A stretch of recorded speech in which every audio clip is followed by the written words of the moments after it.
Assalamualaikum warahmatullahi wabarakatuh. Perkenalkan, nama saya Muhammad Royan dengan NIM C1C02205. Di sini saya akan membuat tugas dari mata kuliah metodologi penelitian dengan judul yaitu desain riset atau penelitian. Yang pertama ada pengertian desain riset. Desain atau rancangan penelitian atau riset adalah rencana yang disusun oleh peneliti untuk menjawab rumusan permasalahan. Desain atau rancangan penelitian berisi langkah-langkah yang akan ditempuh oleh peneliti untuk menjawab permasalahan dalam penelitiannya. Dalam desain atau perencanaan penelitian, peneliti mengurutkan apa saja yang hendak dilakukan oleh peneliti, bertujuan untuk apa, kapan, dan bagaimana penelitiannya akan dilakukan. Desain atau rancangan penelitian sendiri berguna untuk meyakinkan pihak lain seperti lembaga pemberi dana penelitian, calon pembimbing penelitian, jurusan, program studi, atau pihak lainnya bahwa peneliti sanggup untuk melakukan penelitian tersebut dan penelitian yang akan dilakukan dapat memberikan kontribusi yang positif. Jenis-jenis desain riset atau penelitian. 1. Desain penjajakan atau exploratory. Dengan adanya penjajakan ini, peneliti dapat mengembangkan konsep-konsep dengan lebih jelas, menentukan prioritas serta memperbaiki bentuk akhir penelitiannya. Dan juga desain penjajakan ini akan menghemat waktu dan biaya. Dalam penelitian penjajakan antara yang dibutuhkan lebih banyak data kualitatif dan bisa melalui tahap sebagai berikut. 1. Analisis data sekunder. 2. Survei lapangan. 3. Fokus pada grup. 4. Desainnya 2 tahap. Yang kedua, desain deskriptif. Desain deskriptif mencakup 5W1H dalam suatu topik permasalahan. Tujuan penelitian deskriptif antara lain: 1. Mendefinisikan atau mendeskripsikan suatu masalah yang diteliti. 2. Mengetahui perbedaan antara suatu permasalahan penelitian dengan masalah penelitian lain yang diteliti. 3. Mengetahui pelaksanaan suatu rencana penelitian. 4. Menguji fakta dengan landasan teori di lokasi penelitian tertentu.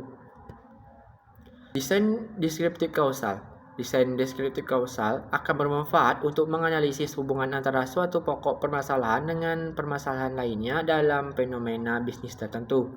Pola hubungan ini deskriptifkan sebagai pola hubungan sebab akibat. Yang keempat, desain kualitatif verifikatif. Format desain kualitatif verifikatif merupakan suatu upaya untuk pendekatan induktif terhadap suatu proses penelitian bisnis yang akan dilakukan. Desain ini lebih mengutamakan hasil konstruksi penelitian dan strategi memperoleh data di lapangan. Fungsi desain penelitian. 1. Untuk menguji hipotesis penelitian. 2. Mengontrol VS atau variabel sekunder. Desain penelitian nantinya akan mengarahkan tentang bagaimana cara minimalisir variabel-variabel di luar variabel sekunder. 3. Sebagai pegangan bagi peneliti. Dalam hal ini, desain penelitian dapat memberi pegangan atau pedoman yang lebih jelas, terutama kepada peneliti ketika tengah melakukan suatu penelitian. Yang keempat, adalah untuk menentukan batas-batas penelitian. Yang kelima, sebagai gambaran akan kesulitan yang akan mungkin dihadapi oleh peneliti.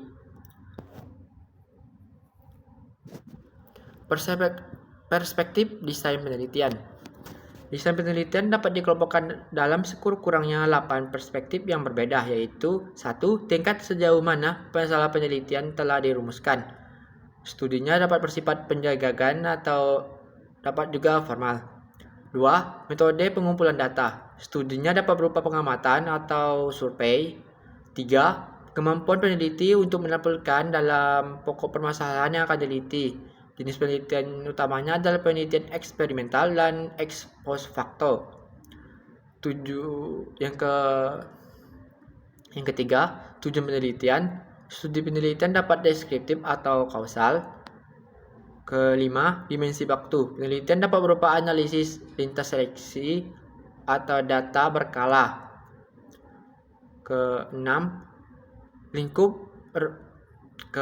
ruang lingkup topik luas dan kedalaman penelitian, studi kasus atau studi statistik. 7. Lingkungan penelitian.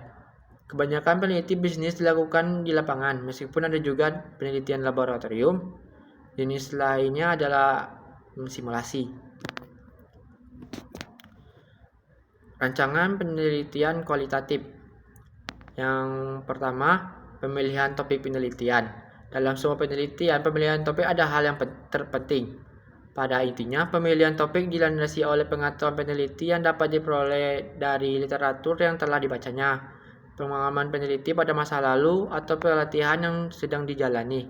Sedangkan langkah-langkah mengidentifikasi topik penelitian dapat berasal dari literatur, antara lain: 1. Membaca literatur dan mengidentifikasi celah yang sekiranya dapat menjadikan topik penelitian. 2. Membuat topik potensial dan merumuskan pertanyaan penelitian yang sesuai dengan topik tersebut. 3. Membandingkan literatur yang ada, apakah pertanyaan yang telah disusun tersebut telah terjawab. 4. Menguji kelayakan topik untuk penelitian karena tidak setiap topik layak untuk diteliti dengan pertimbangan keluasan dan kedalaman topik, ketersediaan sarana, prasarana, dan sumber daya, serta kemampuan peneliti.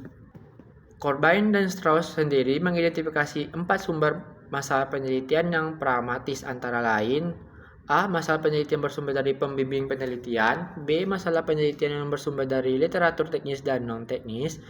C. Masalah penelitian yang bersumber dari pengalaman pribadi atau pengalaman kerja.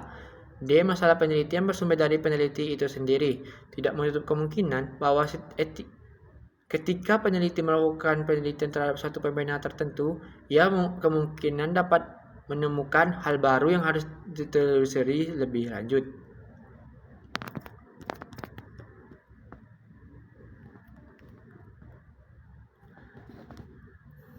Dalam pemilihan topik dan perumusan masalah penelitian, ada hal yang harus dipenuhi, yaitu 3 macam, yaitu: 1.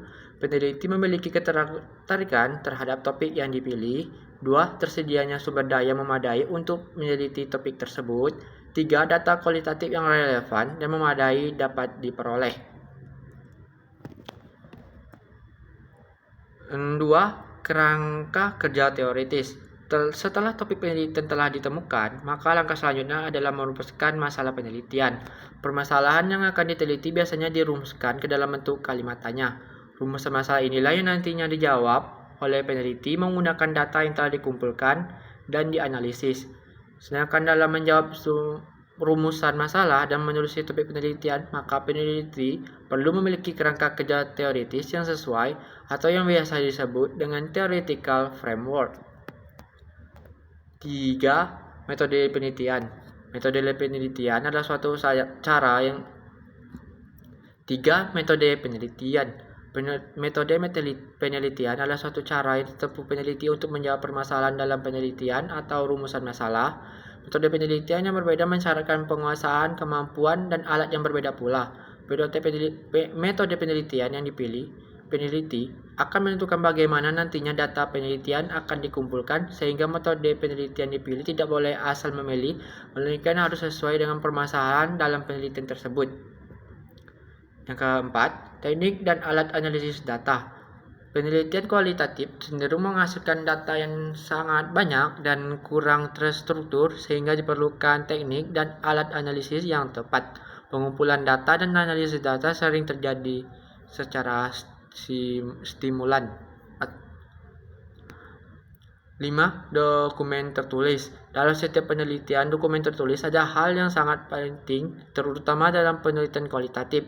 Karena dalam penelitian kualitatif, setiap detail yang ada sangatlah berarti, sehingga dokumen penelitian yang lengkap sangat vital. Dokumen tertulis dapat berupa semua catatan tentang penelitian, hasil pengumpulan data, hasil analisis sementara, serta laporan hasil penelitian dan publikasi. Wassalamualaikum warahmatullahi wabarakatuh.